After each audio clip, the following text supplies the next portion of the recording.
আজ যদি আপনাকে একটা প্রশ্ন করা হয়, পৃথিবীর মানচিত্রটা কি সত্যিই ন্যায় বিচারের উপর দাঁড়িয়ে আছে? আমরা যে মানচিত্র দেখি সেটা কি শুধুই সীমান্ত নাকি ক্ষমতার খেলা? আর ইসলাম এই মানচিত্রকে কিভাবে দেখে? ইসলাম শুধু নামাজ, রোজা বা ব্যক্তিগত ইবাদতের মধ্যে সীমাবদ্ধ নয়। ইসলাম হলো একটি সম্পূর্ণ জীবন ব্যবস্থা, যেখানে রাজনীতি, অর্থনীতি, সমাজনীতি সবকিছুই অন্তর্ভুক্ত। আর ইসলামিক ভূরাজনীতি মানে হলো পৃথিবীর শক্তি, রাষ্ট্র, সীমান্ত সবকিছু এমনভাবে পরিচালিত হবে যেখানে ন্যায়, ভারসাম্য এবং মানবিকতা থাকবে।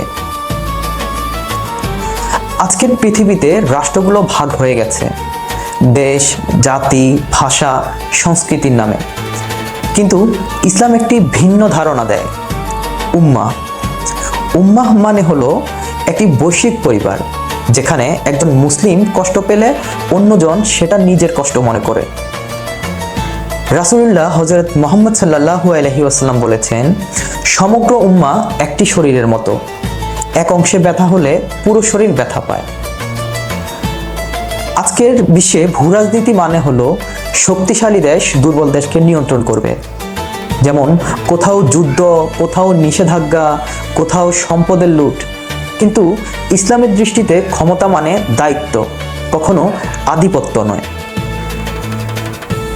কোরআনে সূরা নাহলে বর্ণিত আছে, আল্লাহ ন্যায় বিচার প্রতিষ্ঠার নির্দেশ দিয়েছেন। ইসলামের স্বর্ণযুগে খিলাফত ব্যবস্থা শুধু মুসলিমদের জন্য নয়, অমুসলিমের জন্য নিরাপত্তা ও অধিকার নিশ্চিত করেছিল।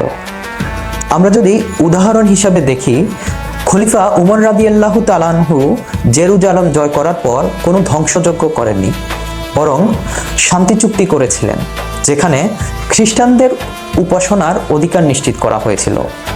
আর এটাই ছিল ন্যায়ভিত্তিক ভূরাজনীতি। আজ আমরা কি দেখছি? ফিলিস্তিনের দীর্ঘদিনের সংঘাত, মুসলিম বিশ্বের বিভক্তি, বড় শক্তিগুলোর প্রভাব বিস্তার, এই সব কিছুই প্রমাণ করে দেয় বর্তমান ভূরাজনীতি আসলে নৈতিকতা হারিয়ে ফেলেছে। ইসলাম বলে শক্তি থাকবে, কিন্তু তা হবে ন্যায়ের জন্য। আর রাষ্ট্র থাকবে, কিন্তু তা হবে মানুষের সেবার জন্য। এবং সীমান্ত থাকবে, কিন্তু মানুষের হৃদয়ের মধ্যে কোনো বিভাজন থাকবে না।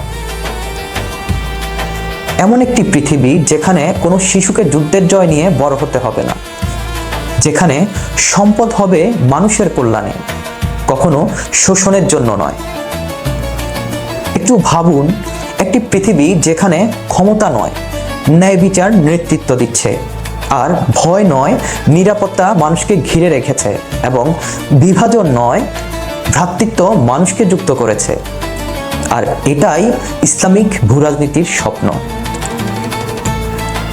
আজকের প্রশ্নটা খুব সহজ, আমরা কি শুধু দর্শক হয়ে থাকব, নাকি আমরা এমন একটি পৃথিবীর জন্য চিন্তা করব যেখানে ইসলামিক মূল্যবোধ দিয়ে নতুনভাবে বিশ্বকে গড়া যায়? কারণ রাজনীতি কখনো মানচিত্র বদলায় না, মানচিত্র বদলায় চিন্তায়, চেতনায়। ধন্যবাদ।